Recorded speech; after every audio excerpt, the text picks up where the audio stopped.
Hey, what is going on, everybody out there? This is Jakejames Lugo. Welcome to the channel and welcome to this brand new episode of JJ's One Man Podcast. We are going to be talking about the brand new episode of Obi-Wan Kenobi, episode 3 that went up on Disney Plus late last night. I got a chance to watch it as soon as it went live on Disney Plus, and I was watching it with a watch party online. And oh man, there was a ridiculous amount of things that happened that we have to talk about because there were so many cool, crazy things to react to. I saw everybody's reactions to when things were happening, and let me tell you, it was fun watching this, despite my little criticisms, which I'm going to get into in a little bit. But before we get into that stuff, make sure you guys are following me here, either on Patreon or on YouTube. Make sure you guys are also following me on various social media platforms, including Twitter at JakeJamesLugo, Instagram at JakeJamesLugo, and also I'm on TikTok as well at JakeJamesLugo. Make sure you guys drop me a follow on all those places when you can because I post a ton of content all the freaking time. So let's talk about Obi-Wan Kenobi episode 3 because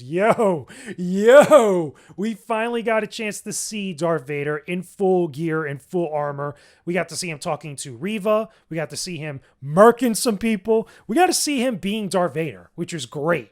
Now, there was a lot of other stuff that went down between Obi-Wan Kenobi and Leia as they're trying to find their way back to Alderaan. We also got to see a little bit more of the Inquisitors, a little bit of the infighting or kind of like, animosity there between Riva and also all the other Inquisitors. There was a lot of things that went down, but what I really want to talk about, okay, we got a name drop for Quinlan Vos, which is really freaking cool, guys, because I'm telling you right now, this is dope. Because there's a couple things that come out of this. Number one, Quinlan Vos is alive. We know he's out there doing things, at least in this time frame, which is about 10 years before Star Wars A New Hope or Episode 4. And we also know that we still don't know who a couple actors are playing in this actual series, what their actual roles are. Now, the rumor that I saw as of today, after I watched the episode, after I was perusing Twitter and other online platforms to see what was up, there's a rumor going around that O'Shea Jackson, who is the son of Ice Cube, he's actually the one that's playing Quinlan Vos. Now, I don't believe this 100% yet. I don't know if it's necessarily true, but his role hasn't been fully revealed. There was a report that came out that he's playing a character named Roken of somewhere along those lines, but a lot of people are kind of unsure about that. So it could be a red herring. It could be that he's actually playing Quinlan Vos, and that'd be pretty interesting, pretty dope to see. But I'm still indifferent about it. I need to see more. I need to see him in the outfit. I need all these other details and questions answered for me. Okay. But besides that, at least that was cool. Now, there's another thing that I do want to mention. I'm going to pull up TikTok on my phone here. So if you hear it playing on here, just excuse for a second, because I want to get the actual character's name. Because there is a character that also got name dropped in here that is part of Legends material, that is actually part of a character of, the X-Wing series, from the X-Wing series of books. His name is Coran Horn. Now, apparently, he's there as a young kid and with his mother that's actually going to Corellia. Now, the only reason why I know this is because I saw a video on TikTok from Star Wars Dinks who was losing his mind when they actually saw this. And that's pretty cool. If that's the actual case and that's the actual character, Coran, then I'm pretty down with that. Because that means that more Legends characters are coming from Legends material being brought into canon in different ways that seem to be matching up with a lot of the time frame here. Because within this time frame of Obi-Wan Kenobi, a lot of characters that would appear post Return of the Jedi canon or Legends material, they would be young kids or not even born yet around this time. So some of the older characters, if they're young kids here, I'm totally down with that because this is so long before the events of Return of the Jedi or what happens after Return of the Jedi in the Mandalorian time period. Now, moving on from there, let's talk about the episode proper, okay? So, from the introduction, from seeing Darth Vader, from seeing him in his armor, or at least getting armored up, and also in his fortress in Vader's castle, talking to Riva, and I think it looked cool. I think it looked dope. It was very much like how some of the different concept art came out of Darth Vader for this series, and it seemed to be looking really good. Now, later on in the episode, he does a whole bunch of other crazier things that makes him really look badass. Real talk. Vader is literally catching bodies in this episode, and he's doing it with a crazy amount of grace, and everybody around him is just freaking out because he's so vicious.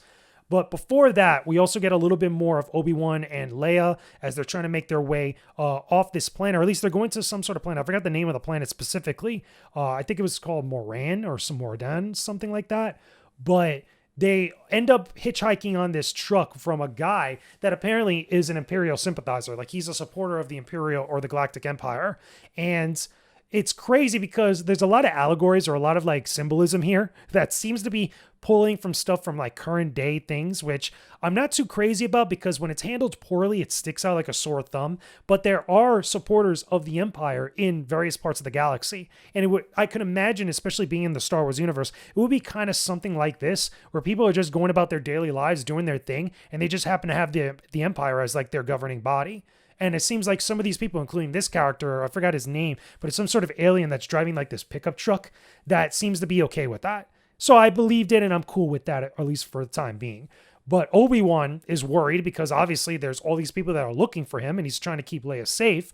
They end up hitching a ride on there. And then the crazy thing happens afterwards. This trucker picks up a bunch of stormtroopers, which puts everybody in an awkward position. So they have to come up with some weird story. And then Obi-Wan almost literally blows his cover, which was kind of stupid. I don't know if necessarily Obi-Wan would do that. It just felt like it was really, really clumsy and really kind of like thrown in there for tension's sake. But it made the whole entire scenario very tense and very awkward for them. But they end up going to like this checkpoint, and at some point things go down where a bunch of Imperials come over to the truck and they actually ask Obi-Wan to step off. There's a probe droid that comes over to try to identify him, and then things pop off, obviously, right? And it ends up being that Obi-Wan and Leia looks like they're about to get away. There's a very tense moment where Obi-Wan needs to save Leia, and it worked out pretty good, but he still refuses to use his lightsaber, which kind of makes sense now for this time frame, but it is what it is. They end up getting like checked again afterwards. As soon as they're about to run away, they end up getting caught by another Imperial unit that's there, but they're saved by an Imperial spy that's posing as an Imperial officer, and she helps them. It's this, I forgot her name specifically, but there's this young female character that helps out Obi-Wan and Leia, goes to this area within the nearby town that's kind of like almost like a parallel to the Underground Railroad. And this is where we get the Quinlan Vos name drop. This is where we start to see a little bit of backstory of like what's going on now in this point in time of the galaxy, where you're starting to see the seeds of the rebellion. Remember, this is before Rogue One, a Star Wars story, which is about 10 years prior to that, because Rogue One happens just before A New Hope. And we're starting to see people start to not like what the Empire is doing and start to do little things to help people that are not supportive of the Empire that are on the run. Again, it's very similar to the Underground Railroad and what slaves were dealing with down in the South. I thought that it was handled kind of well. I know some people online that were criticizing it felt that it was a little bit meh, not too well handled here and there, but it didn't bother me like that. And also, again, we got the Quinlan Vos name drop, and it was kind of cool where Obi-Wan kind of like discovers that, and he talks to the character there, and it's just like, yo, Quinlan just came through here? That's pretty cool. So besides that, this is where things pop off at the end of the episode. Right before this fight between Obi-Wan and Vader, which is very, very freaking neat, even though I have thoughts on this. So Vader shows up with the Inquisitors at night. Okay, he starts stalking around. He feels Obi-Wan there.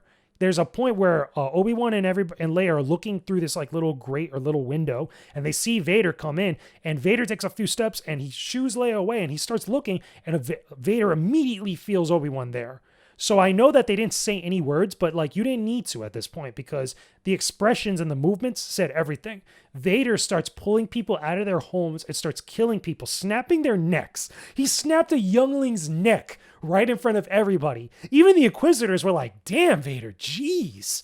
What the hell? And it was awesome. It was such a tense, like, horrifying scene, right? I know it's weird to say that, but for the character of Vader, this is something that just makes sense. And he's doing this to draw out Obi-Wan. And Obi-Wan doesn't come out, so Vader just continues doing this and starts causing havoc. So Riva and the Inquisitors start fighting a little bit. There's a lot of infighting because Riva wants the title of Grand Inquisitor. She wants to be the Grand Inquisitor of the entire group. And the fifth brother wants that as well. So there's a lot of back and forth between them in this episode. Eventually, Obi-Wan kind of like shoos away. He's trying to escape. He separates from Leia, tries to get her onto the transport to get off the planet. He ends up running into Darth Vader. And we get this cat and mouse like series of events that ends up with them fighting. Now, the fight itself, I agree with everybody that it was a little bit meh because the choreography for it wasn't all that flashy. Keep in mind, this is still at a time when Obi-Wan is still suffering, I guess, from PTSD, and he's still dealing with the fact that, like, he's still kind of scared to tap into the Force and really kind of come back at Vader. And he's horrified because this is the first time he's seen Vader, period, ever since that fight on Mustafar. And what's crazy, though, is that we get a lot of good dialogue here. The action itself was kind of meh, but the dialogue and the conversation between Obi-Wan and Darth Vader and Anakin is really awesome. Obi-Wan comes on, he goes, "What have you become?" And Darth Vader comes on and goes, "What you made me." And like, that's such a powerful freaking line, such a powerful series of dialogue, man. It was awesome. And now that fight continues. Riva ends up kind of like finding and discovering that little section where they were just at and looking around. There's a little bit of character development and stuff that we're starting to see that might hint at her origins at the Jedi Temple. Because I think we all can agree that she's one of the little kids, one of the little younglings that was at the temple during Order 66. But we're starting to see her kind of like, little chinks in her armor with her attitude, because she sees a Jedi symbol and she just like gets a little pissed off. She gets upset. So maybe in the next episode or the episode afterwards, we're finally going to get some answers of what her problem, what her deal actually is. Besides that, the fight between Obi-Wan and Vader continues. And it ends up being that Vader gets Obi-Wan in a way where he kind of like grabs him with the Force, and then he shoots, like kind of knocks over like these really flammable like pieces of like, I don't know whether it was plastic or rocks or something, but he lights them on fire with his lightsaber. And it was actually a pretty cool looking scene, right? He lights them on fire and starts burning Obi-Wan. Now, this was brutal. I don't think it's as brutal as snapping a youngling's neck, but it was brutal enough that was like, okay, this is something that sounds like Vader would do. Now, in the course of this, after he burns him for a bit, he sends over his stormtroopers to try to go pick him up, and all of a sudden, the woman character that was helping them before, ends up shooting the stormtroopers and shoots a flammable, like, little canister nearby. Now, I'm in agreement with a lot of people that I saw that were talking about this section of the episode, where Vader could have just gotten rid of all those flames and picked up Obi-Wan with the Force.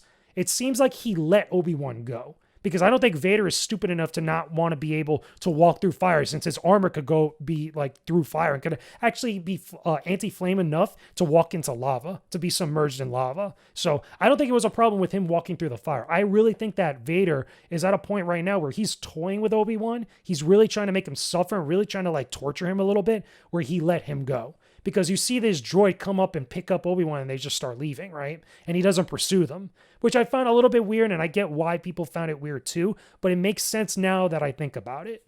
So after all that, right? After all that goes down, we see at the very end at the episode, the real stinger is that Riva finds Leia. She actually makes it to the little kind of meeting up point where Leia was supposed to go to get off planet, kills the pilot there prior to it, and she ends up picking up Leia. Leia realizes that it's not her, she tries to run away, but we could tell that Riva picked her up. So next episode, episode 4, whatever it's going to be for this series, we're probably going to start off with the Inquisitors having Leia. So that's my overall kind of like breakdown and my overall thoughts of the episode as a whole. I think it had some good moments. It has some weird moments, but it is good to finally see Darth Vader in full. We actually get to see Hayden Christensen be Darth Vader. We got the voice of James Earl Jones, our man, which is awesome, which makes sense, and I'm glad that they got him for this. A lot of people, for whatever reason, were unsure that was James Earl Jones' voice, but immediately once I heard it, I knew. And then when I checked the credits, it literally was James Earl Jones, which is awesome. So it gives a little bit more gravitas to this series now with him being the voice of Darth Vader. But episode 4, I'm actually excited to see what goes down. Wasn't a perfect episode, but it was still a good episode that had some good moments in it. Wasn't better than episode 1, I'll tell you that right now. Even though I still was pretty hyped for seeing Darth Vader, I still think so far out of the 3 episodes we've gotten, episode 1 of Obi-Wan Kenobi is the best one, I think. Personally, for me anyway. But those are just my thoughts about Obi-Wan Kenobi Episode 3. Let me know your thoughts about this stuff down below in the comments section. Tell me, are you guys enjoying the series so far? Do you like any of the characters? Do you dislike any of the characters? What do you want to see in Episode 4 and 5 and eventually the finale, which is Episode 6? Because this is only a 6-episode series. A lot of people are saying that we're probably going to get more episodes, but I don't believe that. I think that more than likely, this is it after these next couple of episodes.